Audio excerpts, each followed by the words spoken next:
Hello kids and welcome back to the channel. As you can see in front of you, there is a box of 1991 Pacific Pro Football Plus on the table. It is another edition of how much junk wax did you find when you cleaned out your childhood home? And here's another box of the junkiest of junk wax. I mean, some of the stuff we found was okay. This box in particular, not really worth much at all. This is 91, so the card of the most note in this box is the Brett Favre rookie card where he's in his Falcons jersey. Other than that, we're looking for Marino and Rice and Montana and Emmett and Aikman from the Cowboys. We're looking for Lawrence Taylor. We're looking for Aeneas Williams. This was his rookie year with the Cardinals. You know, people of that era, right? People, the stars of that time. So that's what we're looking for. But ultimately, in order for any of the cards, that came right off, any of the cards in this box to be worth anything, they would need to be a 10 at PSA. Getting a 10 out of PSA these days for a card like for any of these cards is going to be impossible. So none of this is going to get subbed. This is just for fun. The packaging was insane, as you can see. This is what they look like. There are 14 cards in here. The design wasn't bad. There's these super high gloss finish on these things. There's action shots, like cool pictures on these of the players. And at the time, Pacific had been like, you know, they've done like some small non-licensed stuff in the 80s. And this was them really jumping in with both feet when they got the NFL license to produce football cards. They were up against Upper Deck, and they were up against Topps. They were up against a bunch of big companies, and they tried to compete. Ultimately, it didn't work out. But it's a fun rip to get into, you know, old cards like this. It's almost like they're wrapped in tinfoil. So we're gonna open these up. We're gonna take a look at some of the great players of the 80s and early 90s, and we'll go from there. There's Louis Lips, Gary Plummer, Bill Romanowski. What a monster he was, Romanowski. Roger Thomas, Norm Johnson. There's Darryl Green, fastest player in the NFL. There's Rich Gannon, Mark Rivaro, who's a beast. I was a Giant fan. There's Frank Reich, author of the greatest college and pro football comebacks ever, I believe. I think I'm still right about that. I think he still holds that record. I think it was Maryland in college, and obviously with the Bills against the Oilers in the playoffs. Was it this year? I don't know. I don't think it was their first Super Bowl run, but it was pretty crazy. There's Reuben Davis, Steve Broussard. I mean, look at these. I mean, they're not bad cards. You know, for the day, they had like this sort of finish on them, this sort of sheen. Sorry about the sunlight if it's bothering anybody. Johnny Bailey. And there's Ron Hall. Obviously, like I said, most of these cards are going to go in the trash after this. This is not something I'm going to be sleeving and top-loading stuff. I'll probably keep like 3 or 4 cards like I have when we've opened similar types of products from this time. But just for nostalgia purposes, John Taylor, one of the great second receivers, slot receivers of all time. There's Dexter Manley was a beast. Altoon, poor Altoon. Got his bell rung a few too many times. Was never the same. There's Leslie O'Neal. Anybody who's, you know, sort of my age, this was my senior year of high school. So these names are really familiar to me. You know, I watch these guys play every weekend. There's Mark Dennis, Henry Ellard, great receiver. There's Junior Seau. Talk about a sad story. Seau. We'll keep the Seau out of respect. We'll put Seau over here. There's Eric Green, Eddie Brown, Ken Norton, Tony Bennett. There's the Nigerian Nightmare, Christian Okoye, one of the great nicknames ever. There's Louis Oliver, Mark Carrier. If you haven't seen it recently, I just uploaded a short. Hit a monster card out of Topps Tribute, but one spot in a break and hit an absolute nuke. If you have the opportunity after you're done watching this, of course, I encourage you to watch this to the end. Go check that out. I don't buy into breaks very much anymore because of the really high price of wax and the relatively weak and soft secondary market for cards, for singles. But occasionally I get the itch. I bought one spot in the Topps Tribute break and just absolutely got smacked. It was pretty great, pretty good. I encourage you to take a look at it. I also would love to hear from you guys. I don't get nearly as many comments on my videos as I would like. I'd really like to hear from you, know how you're doing, know how the hobby's treating you, know if there's anything in particular you'd like to see broken here. I got a good deal on a couple of select baseball boxes, which is a fun product. Really hunting skeins and some of the really low numbered stuff, but that's about it. But they're cheap. So I picked up a couple of boxes. They'll be here beginning of next week. That'll probably be the next rip after this is Brian Blades. He and his brother Benny had good NFL careers. And obviously, if you like the content, please like the videos. It helps me out a tremendous amount. Consider subscribing to the channel if you like the content. Even if you don't like the content, consider subscribing to the channel. It doesn't cost you anything. It's totally free. There's Randall McDaniel, Pepper Johnson. We haven't hit any of the, I guess we hit Seau, but we haven't seen Favre yet. We haven't seen Barry Sanders. I think I forgot to mention him earlier. We haven't seen Montana or Rice. We haven't seen Emmett or Aikman. We haven't seen really anybody. We haven't seen Elway, Marino. I'm sure we will. But this is it's a 660 card set. You get a lot of cards in this box. Obviously, it's 14 cards a pack. There's Jerry Rice. See, talking about Rice. But you look at a card like this, right? There's no way. Look at the edges on this thing. Look at the centering. Look how far off it is, right to left. There's just no way. It's in order for that card to be worth even 30, 40 bucks, it would have to be a 10.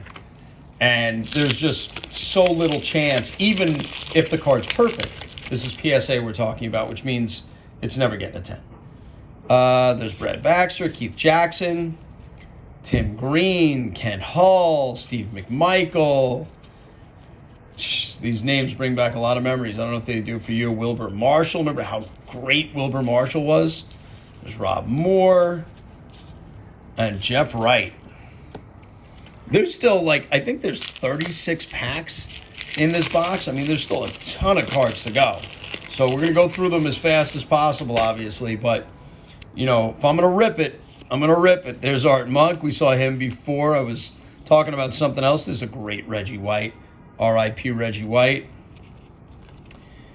Bill Romanowski again. Norm Johnson. Darryl Green. Rich Gannon. Mark Bavaro. I think we had that run of cards before, actually. Again, I've talked about this before, much like the famous run in 86 Fleer that everybody knows how it alternates letters.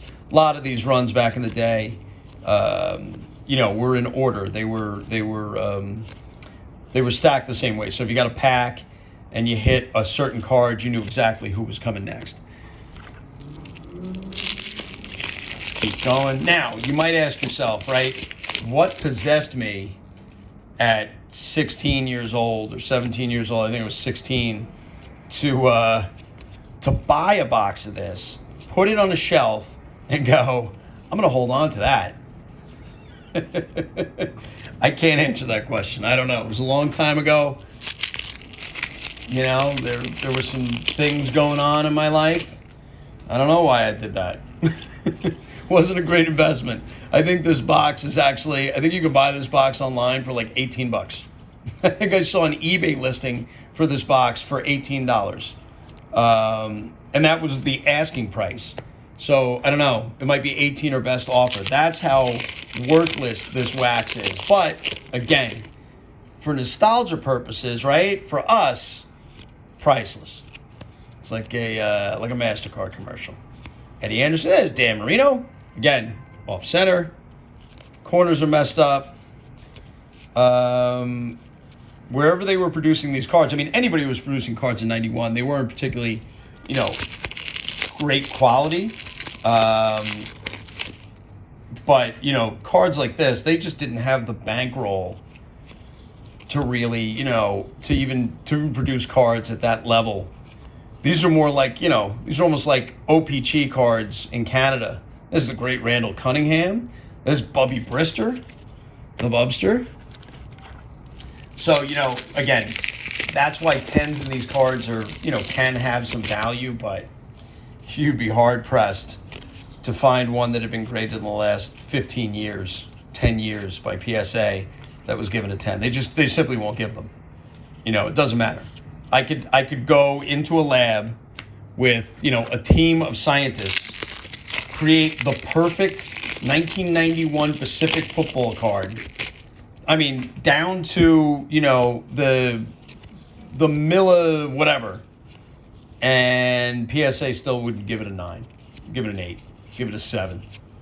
They're just not going to. This Russell Maryland. They're just not going to give it a 10. They artificially control population counts. We all know this about PSA.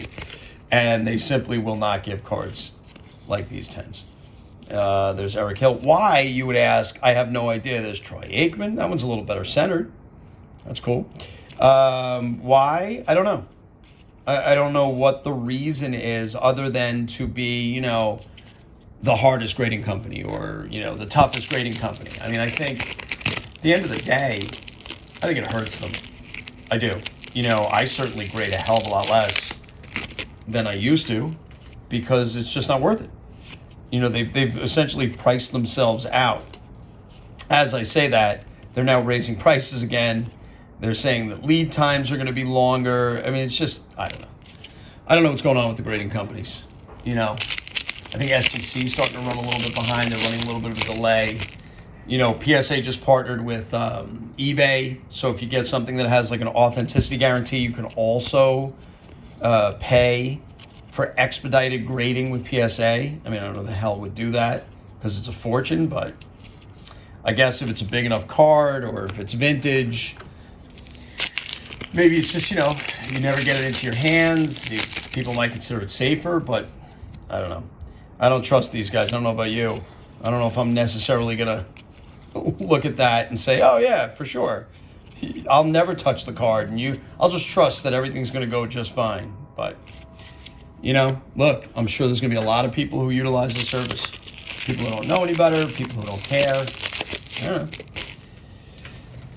know. I'm sure PSA is going to make money. There's Warren Moon again. We've seen like 15 Warren Moons and Bobby Heberts, but not a single Favre. If anybody knows, by the way, I remember there was a whole thing with Brett Favre and like stealing welfare money and redirecting it to the University of Mississippi or something. And he was in cahoots with the governor.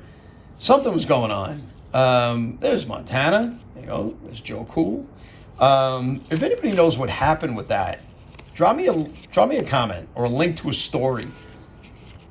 Because I remember it being a big deal, and Favre was in a lot of trouble, and then it sort of just disappeared. I didn't hear anything about it anymore. I was curious if Favre's out, right? He's out and about. He's not like in jail. They're not going to put him in jail for something like that. I don't know. It's weird. Anyway, I'd like to see a Favre out of this box just so we can show it to you because you rarely get to see him in his Falcons jersey. A lot of people don't remember that he was drafted by the Falcons. Was only there a year and then went Green Bay, presumably to sit behind Don Majorski, right? The Magic Man, who didn't pan out. There's Howie Long. There's great Howie Long. Put Howie down. And obviously the rest is history, as he turned out to be one of the greats, although I would argue, and I have in the past, I don't know, on this channel probably as well, he's one of the greatest wastes of talent ever. The guy was on some of the greatest teams ever, won one Super Bowl, lost a Super Bowl as a double-digit favorite in Green Bay, just turned the ball over at the worst possible times, just didn't use his head. Great physical talent and was just such a dope. And he just didn't know when to throw the ball away, when to tuck it and run, when to not try to force a ball in. I mean, he's unbelievable. I mean, look, I have him to thank, right? My Giants won a Super Bowl when he was in Green Bay, his last season in Green Bay in that overtime game because he threw, one stupid interception after another. But still, I don't know. Let me know what you think about Brett Favre. Let's see if we can't find him. And the great Barry Sanders. We haven't seen Barry, right? We haven't seen Elway. It's weird to open this many cards. I mean, here's our, like, 9th Don Beebe. Always feels that way, right? It certainly wasn't like that then. But it feels like they were shorter printed or they weren't in here or something. But we're getting closer to the end of the box here, and we still don't have either one of those guys. We don't have Barry Sanders. We don't have Favre. There's Steve Tasker. The old pain in the ass Steve Tasker was. Steve Tasker and Don Beebe. Those two guys on that Bills team were just like the two most annoying little guys around. Hated those guys. Absolutely hated those guys. And I didn't really have anything, the Bills never really did anything to me, but I couldn't stand those guys. Those guys reminded me of like the Patriots in the aughts. Had the same kind of guys. They had the Wes Welkers and the who else? Who was the other little guy for the Pats, for those Brady Pats? It was Welker, and there was it's gonna drive me nuts. There's Bo Jackson. How you doing, Bo? If anybody remembers, you know who I'm talking about. It was Danny Amendola. That's who it is. Danny Amendola. Couldn't stand those two guys. The same thing. Tasker and Beebe with the Bills in the 90s was the same thing. Those two guys with the Pats. Just really annoying guys. The Wayne Corbett's of the world. There's Steve DeBerg. There's Marcus Allen, the great Marcus Allen. Keith Sims. There's Herschel Walker. There's Danny Noonan, one of the great names ever to play defensive tackle, ever played pro football because of the link, obviously, to Caddyshack and the great Danny Noonan there. But I can't even imagine being a guy named Danny Noonan in 1980. Like, his age, he must have been, I don't know, he must have been like a teenager or like a pre-teens when that movie came out. Look, these are all bricked up and broken. To be named Danny Noonan when that movie came out, that would have been hysterical. It's Tony Page, Gary Anderson.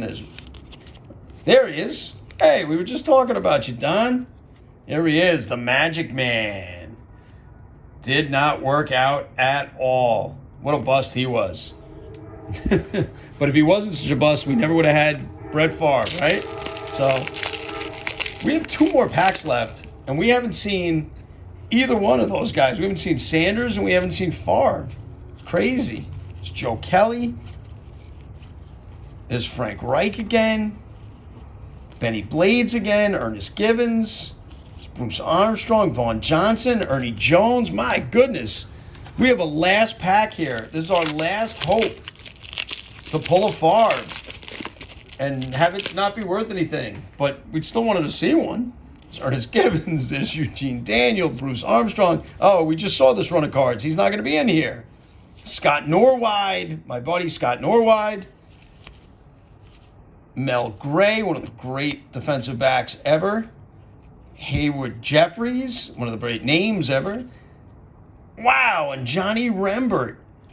We opened an entire box of 91 Pacific football, and we didn't get a single Brett Favre, a single John Elway, a single Barry Sanders. That's crazy. Crazy. Anyway, thank you very much for joining me. I hope you enjoy these rips. If you do, please come back. I got a bunch more we're going to do. If you don't, then, like I said, I have some modern stuff coming. And, I appreciate everybody sticking around. Drop a like, hit the subscribe button, drop me a comment, and I'll catch you in the next one.